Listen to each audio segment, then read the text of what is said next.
You are listening to One Nation Under God with beloved radio host Cammie Dean, Marine Colonel Grant Siebold, and Mark Schmidt. Veterans, veteran families, and patriots are our heroes. So get ready to have an informative and exciting hour with One Nation Under God.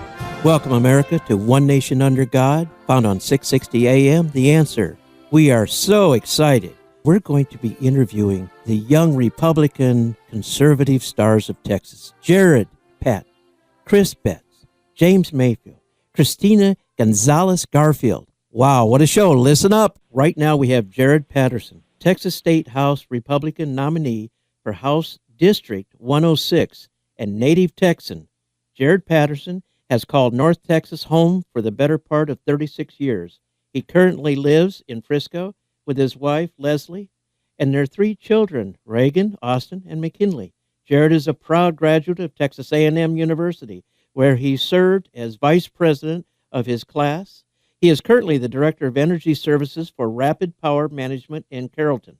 For nearly a decade, Jared has served meals to those in need through Meals on Wheels and currently serves as the Outreach Committee Chair for the Energy Professionals Association of Texas, where he organizes philanthropic events, committee chair, and his efforts have resulted in thousands of dollars to local food banks and to the Dallas area Habitat for Humanity, as well as hundreds of man-hours in service to these organizations.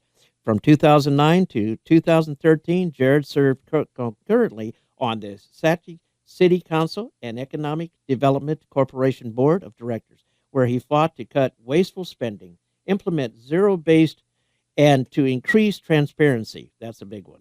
During his final year on council, he served as mayor pro tem and on the executive board of the regional North Central Texas Council of Governments. In March of 2018, Jared's strong conservative principles earned him the Republican nomination for the 106th District, House District. If elected in November, he will fight in Austin to keep Texas great by securing the border, cutting property taxes, protecting life, safeguarding the Second Amendment, improving North Texas roads, and continuing to grow the economy. Jared will always remember who he works for: God-fearing, law-abiding Texas patriots. The Pattersons are the members of the First Baptist Church of Frisco. Jared, welcome to the show. Thank you so much for having me. I really appreciate the opportunity to speak to you all today. Oh, Jared, it's such an impressive resume that you're offering to everybody in Texas here, and we're really glad to have you a part of the broadcast. I know how hard you're working every single day on behalf of us all. And we want to ask you, your toll reform is part of your platform. What are the big issues you see, and how do you plan on making these better for Texas? Well, that's a great question, and I'm glad that you raised that one, because that's one that's near and dear to the hearts and minds of those in House District 106. See, we've got 2 tollways, the North Dallas Tollway that runs along the eastern edge of the district, and the 121 tollway that runs on the southern end of the district. And the problem is that there's really no end in sight in these tolls. Tolls used to be used to construct the road, and then you would pay them off, and they would go away. The problem is take 121, for example. It cost about $700 million to construct, but they took $3 billion worth of bonds out to pay for that, because it's not based on the cost of the road. It's based on the revenue potential that road is projected to have. So we need to shine a big light on these tollway contracts. We need to get down to the root of why they're being put into place. We need to figure out why drivers on these toll roads are forced to pay these tolls that then go to construct roads in other parts of the state that don't necessarily benefit these guys directly. So I want to put some limitations on there. I want to put some transparency on there. And I'd like to work with my colleagues in the House to really put the voters in control of what's going on with these transportation projects. Oh, yes, definitely. I know that's going to be appreciated by a lot of Texans, and we all monthly paying that NTTA bill is not ever fun. We want to spend it on the state fair this week and this month. That's right. That's right. Go see Big Tech. Yeah. Your platform says you're against every abortion and want to change abortion culture. What do you plan to do to stand up for pro-life values?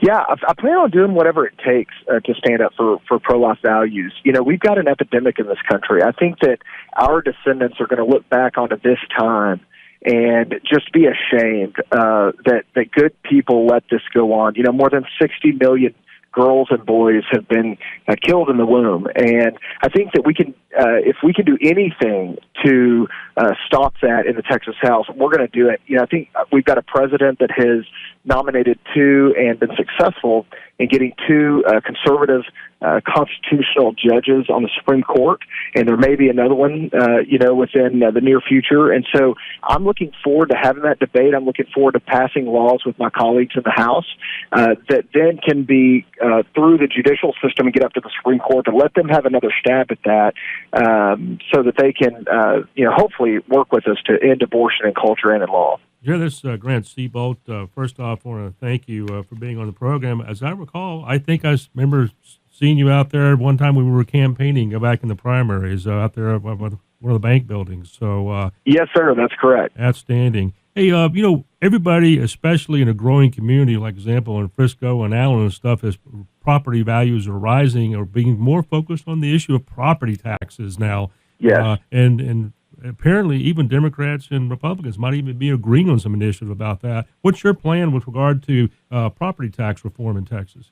Well, I've got a couple of different things that I'm looking at. I don't pretend to have all the answers, but we've got some pretty smart folks at some of these conservative think tanks in Austin, like the Texas Public Policy Foundation, that have put out some plans to curb property taxes.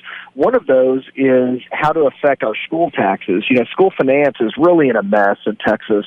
It's an old system. It's an outdated system. It's a system that really no one understands. Trust me, I've tried to find people that can explain it.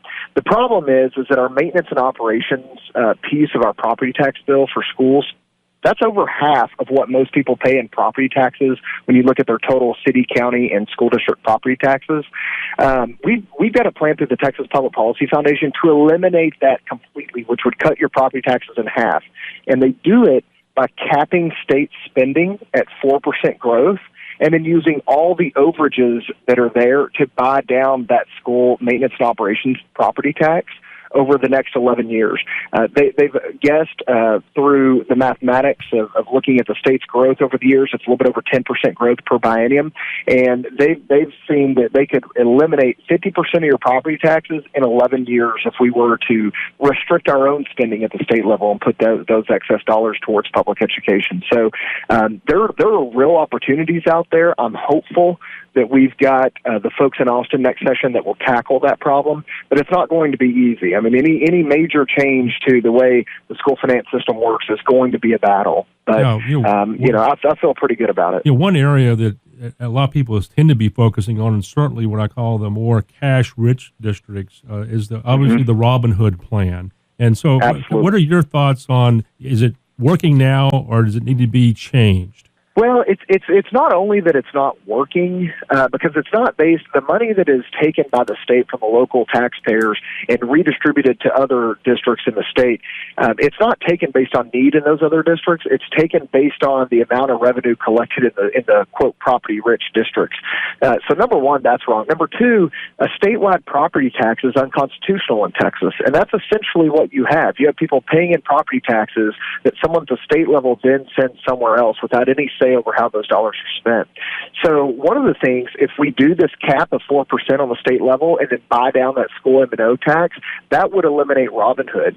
But that would be my first preference if we could have a plan like that would curb state spending and then buy down that M&O rate. It would provide 50% property tax reduction over the course of 11 years, and it would eliminate Robin Hood. That's helpful. That's what we want to do. Like, move on. We want to hear a couple last things that are real important to a lot of listeners. Sure. Can you take just the last minute or two to talk about your family, where you go to church, and your volunteer efforts?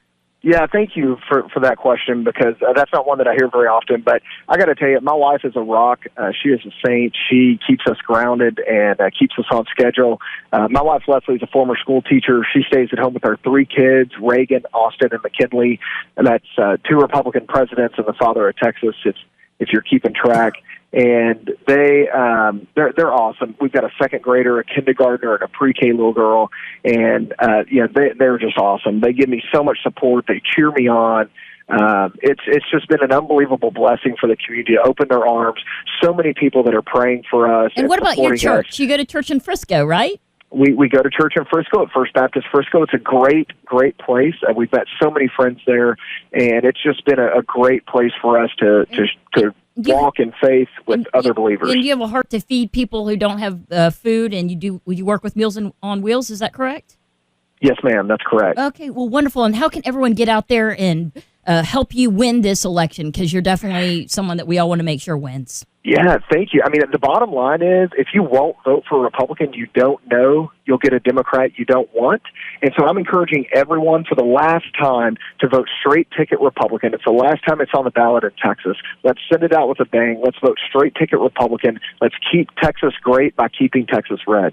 Absolutely. Thank you so much. And just tell your family we really appreciate them. They're just so darling. And you do go to a great church. I actually saw the pastor yesterday in one of our local restaurants. Awesome. Thank you so much. Thank you. We've got to vote for Jared Patterson. That's my opinion. Jared Patterson does not ride the fence. Jared Patterson is a constitutionalist. He's a patriot. He believes in Texas. He believes in America. Listen up, America. We'll be right back.